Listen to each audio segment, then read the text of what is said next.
किसानों की हालत एक दशक पहले बहुत खराब थी, लेकिन इस सरकार के आने के बाद एक नहीं अनेकों उपाय प्रधानमंत्री नरेंद्र मोदी जी के नेतृत्व में किए गए हैं, जिसके कारण किसानों की हालत लगातार सुधर रही है।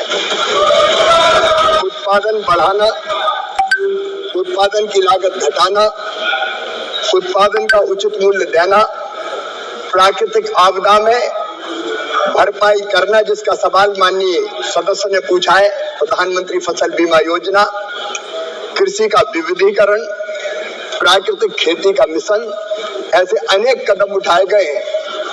और मैं आपके माध्यम से सदन को बताना चाहता हूं, प्रधानमंत्री फसल बीमा योजना के अंतर्गत 32,475 करोड़ रुपए का प्रीमियम किसानों से एकत्रित किया गया और उसके बदले में 19 करोड़ 59 लाख किसान आवेदनों को 1,72,318 करोड़ रुपए के दावों का भुगतान किया गया, जो किसानों से एकत्रित किए गए प्रीमियम से 5 गुना अधिक है। माननीय अध्यक्ष महोदय, माननीय सदस्य ने एक और महत्वपूर्ण सवाल पूछा है। फसल बीमा योजना पहले भी थी, लेकिन वो डिफेक्टिव थी, उसमें कई परिवर्तन किए गए। जैसे पहले प्रावधान था राष्ट्रीय कृषि बीमा योजना में क्या 100% क्षति होगी तब राज्य और केंद्र सरकार दावे की भुगतान की राशि का वहन करेंगे, और उसमें अनावश्यक देरी होती थी, कभी राज्य का पैसा नहीं आया, कभी केंद्र का पैसा नहीं आया। प्रधानमंत्री फसल बीमा योजना में संपूर्ण जोखिम बीमा कंपनी को वहन करना होता है। तो माननीय सदस्य महोदय को बताना चाहूंगा, फसल बीमा योजना की इकाई पहले तहसील हुआ करती थी, गांव नहीं होता था, पंचायत नहीं होती थी। और तहसील की इकाई होने का मतलब यह है कि अगर एक गांव के किसानों की फसल बर्बाद हो जाए तो राहत नहीं मिलेगी, 10 गांव के किसानों की फसल बर्बाद हो जाए तो राहत नहीं मिलेगी।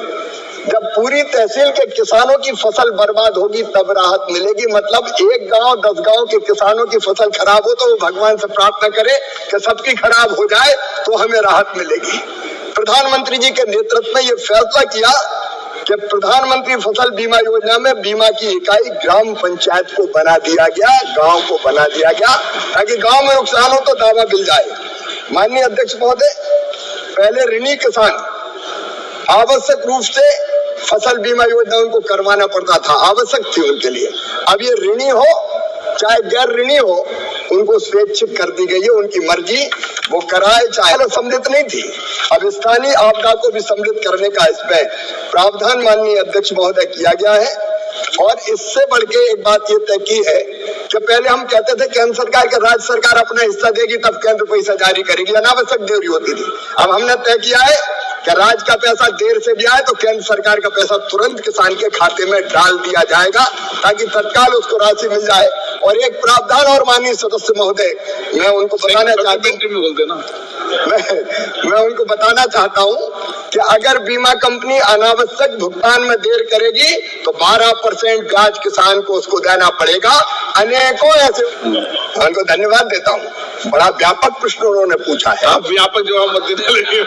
अब प्रश्न व्यापक है माननीय अध्यक्ष महोदय, तुम्हें क्या कर, और माननीय सदस्य बहुत सारे उन्हें पूछा है।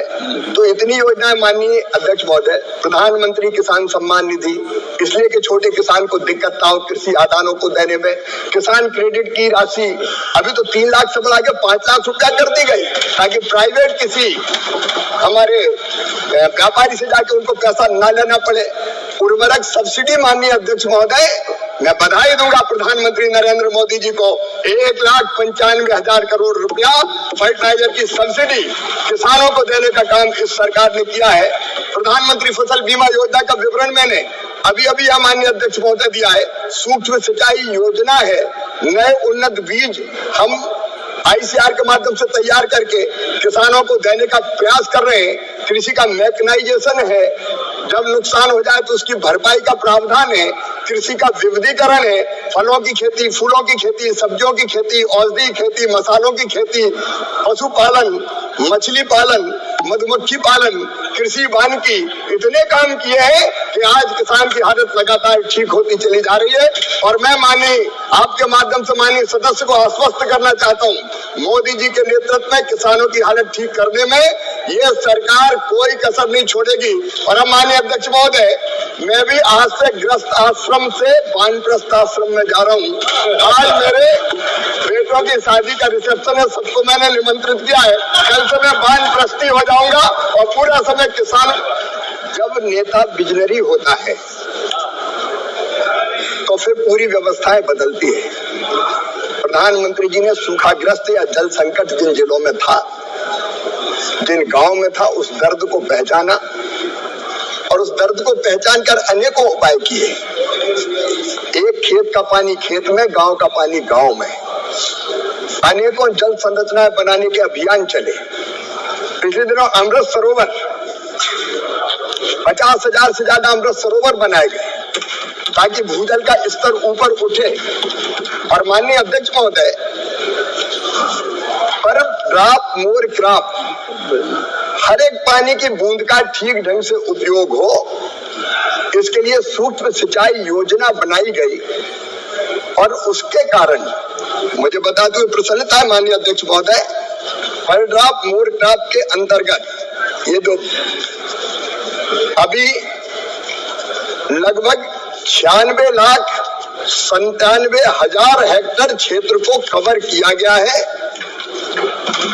और इसके कारण 70% पानी कम से कम बचता है माननीय अध्यक्ष महोदय, क्योंकि ड्रिप और स्प्रिंकलर से जब हम सिंचाई करते हैं तो नहरों की सिंचाई में या नालियां बना के जो पानी देते हैं उसमें पानी का अपव्यय बहुत होता है। ये पानी बचता है तो कम पानी में ज्यादा सिंचाई होती है। जैसा माननीय सदस्य महोदय कह रहे थे कि नदी जोड़ो रिवर लिंकिंग जैसी योजनाएं वो बनाई जा रही है। और इस योजना के अंतर्गत जो हमारे छोटे किसान है, सीमांत किसान और छोटे किसान, उनको 55% सब्सिडी दी जाती है कुल लागत की, और अन्य किसानों को 45% सब्सिडी दी जाती है।